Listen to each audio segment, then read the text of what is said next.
दोस्तों नमस्कार। आप सबका स्वागत है मेरे चैनल हिंदी की बिंदी पर। आइए आज कुछ नई चीज़ सीखते हैं हिंदी भाषा, हिंदी साहित्य, हिंदी व्याकरण में।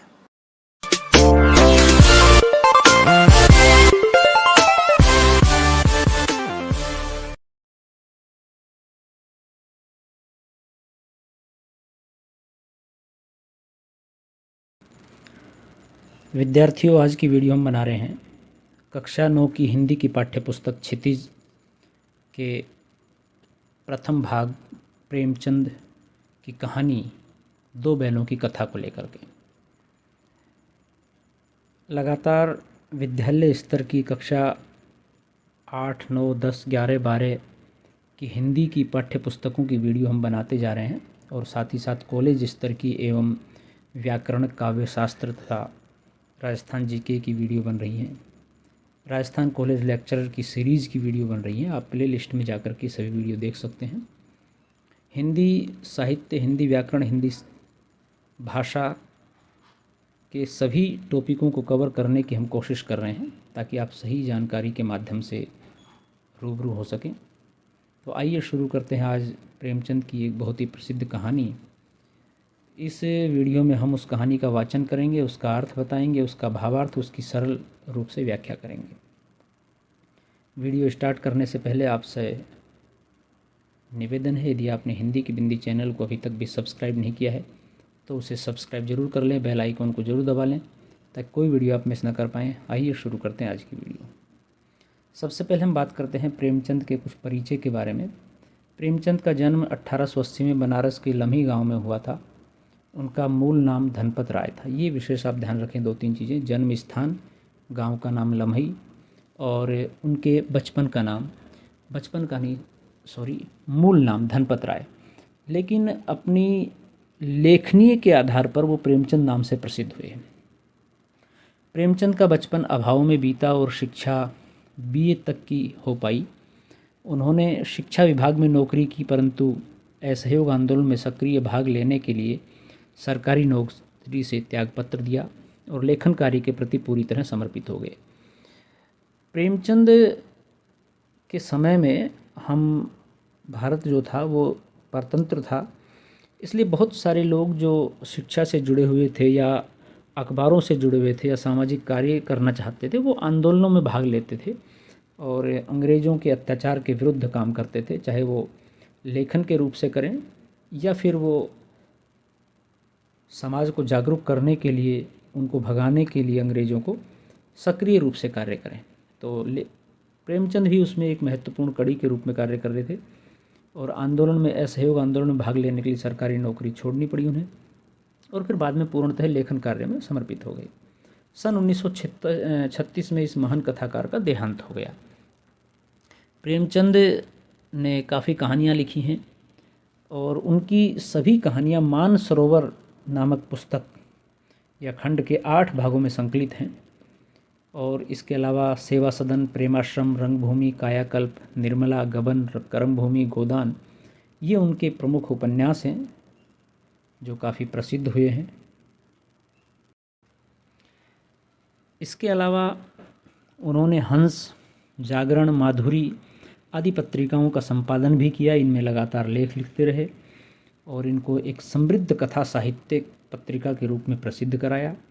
कथा साहित्य के अतिरिक्त प्रेमचंद ने निबंध एवं अन्य प्रकार का गद्य लेखन भी प्रचुर मात्रा में किया। प्रेमचंद साहित्य को सामाजिक परिवर्तन का सशक्त माध्यम मानते थे, यानी कि प्रेमचंद की मान्यता ये थी कि समाज में जो बदलाव लाने की प्रक्रिया में एक महत्वपूर्ण कड़ी है वह है साहित्य। साहित्य सिर्फ मनोरंजन के लिए या किताबी अध्ययन के लिए ही नहीं है, बल्कि वो एक बदलाव का, परिवर्तन का, समाज में चेतना का एक बड़ा सशक्त माध्यम है और निश्चित रूप से साहित्य ने बदलाव लाए भी हैं अनेक जगह पर, अनेक स्तर पर, समय समय पर, जब जब उसकी आवश्यकता हुई है। उन्होंने जिस गांव और शहर के परिवेश को देखा और जिया, उसकी अभिव्यक्ति उनके कथा साहित्य में मिलती है। किसानों और मजदूरों की दयनीय स्थिति, दलितों का शोषण, समाज में स्त्री की दुर्दशा और स्वाधीनता आंदोलन आदि उनकी रचनाओं के मूल विषय हैं। ये तो सामान्य सी बात है कि जब व्यक्ति कोई भी लिखता है तो वो कहीं से कल्पनात्मक रूप से कवि कविता तो हो सकती है, लेकिन फिर भी उस कविता के अंदर, उस कहानी के अंदर, उन रचनाओं में आपके आसपास का यथार्थ होता है। यानी कि रचनाकार, लेखक अपने समाज का, अपने समय का यथार्थ उन अपनी कहानियों में, कथाओं में, उपन्यासों में, कविताओं में व्यक्त करता है, जो उस समय कहीं ना कहीं एक तरह से समाज की जैसी संरचना होनी चाहिए उसके विपरीत स्थिति थी, उसके बारे में। तो प्रेमचंद की रचनाओं में किसान मजदूरों के दर्द की वेदना है, स्त्रियों के प्रति, दलितों के प्रति असामाजिकता के जो उदाहरण हैं वो सब मिलते हैं। प्रेमचंद के कथा साहित्य का संसार बहुत व्यापक है, उसमें मनुष्य ही नहीं पशु पक्षियों को भी अद्भुत आत्मीयता मिली है। ये एक बड़ी बात है। प्रेमचंद पशुओं पक्षियों के माध्यम से भी मनुष्य को जगाने का काम करते हैं, सचेत रहने का काम करते हैं। बड़ी से बड़ी बात को सरल भाषा में सीधे और संक्षेप में कहना प्रेमचंद के लेखन की प्रमुख विशेषताओं में से है। उनकी भाषा सरल, सजीव एवं मुहावरेदार है तथा उन्होंने अरबी, फारसी और अंग्रेजी के प्रचलित शब्दों का प्रयोग कुशलतापूर्वक किया है। अर्थात भाषा में एक लाक्षणिकता है, एक विशेष प्रभाव है जो कि दिखाई देता है। और हिंदी के अलावा अरबी, फारसी, अंग्रेजी भाषा के शब्दों का भी प्रयोग है। दो बैलों की कथा जो प्रेमचंद की कहानी है, उसके माध्यम से प्रेमचंद ने कृषक समाज और पशुओं के भावात्मक संबंध का वर्णन किया है।